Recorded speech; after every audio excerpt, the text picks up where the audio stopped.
আচ্ছা ভাবুন তো, একদিন বিকেলে আপনি আর আপনার পার্টনার একসঙ্গে বাইক বা কার নিয়ে এরকম একটা রাস্তা দিয়ে ড্রাইভও করছেন এবং সঙ্গে মন খুলে ফটোও তুলছেন, তাহলে কেমন লাগবে? আর তার সঙ্গে যদি আপনার পার্টনারের হাতে হাত রেখে একটা বিকেল সুন্দরভাবে কেটে যায়, তাহলে কেমন লাগবে? সো হ্যালো হাই নমস্কার বন্ধুরা, আমরা ড্রো ট্রাভেলিংয়ের পক্ষ থেকে আজ একটা রোম্যান্টিক জায়গার খোঁজ নিয়ে চলে এসেছি।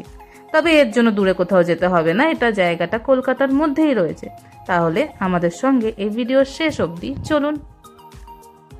বন্ধুরা, শুরুতে খানিকটা বলেই দিলাম আজকে কিরকম জায়গায় যাচ্ছি।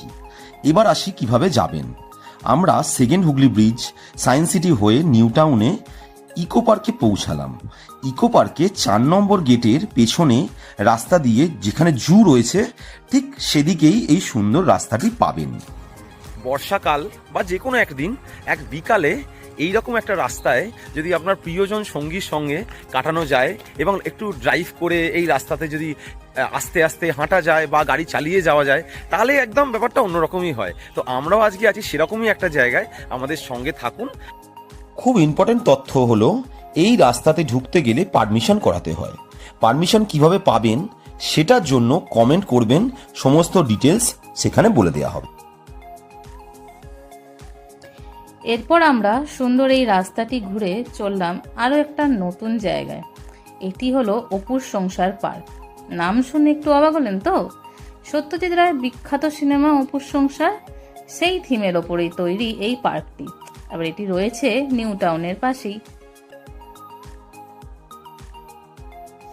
ফ্রেন্ডস, আমরা আছি অপুর সংসার পার্ক, নিউ টাউনের একটা সাজানো একটা পার্ক। তো পার্কটা অনেকেই জানে না, তো এখানে একটা বিকাল কাটানোর জন্য খুব ভালো। এবং আমি আর আমার ওয়াইফ দুজনেই এসেছি। তো তুমি কিছু বলো, এই পার্কটা কেমন লাগছে? এই পার্কটা খুব সুন্দর, পার্কটা বেশ নতুনত্ব, সুন্দর করে সাজানো পার্ক, ভালো লাগছে। ঠিক আছে, অবশ্যই একদিন প্ল্যান করে একটা সন্ধে প্রিয়জনকে নিয়ে এখানে আসুন, খুব ভালো লাগবে। তাহলে খুব তাড়াতাড়ি একদিন প্ল্যান করে এখানে চলে আসুন।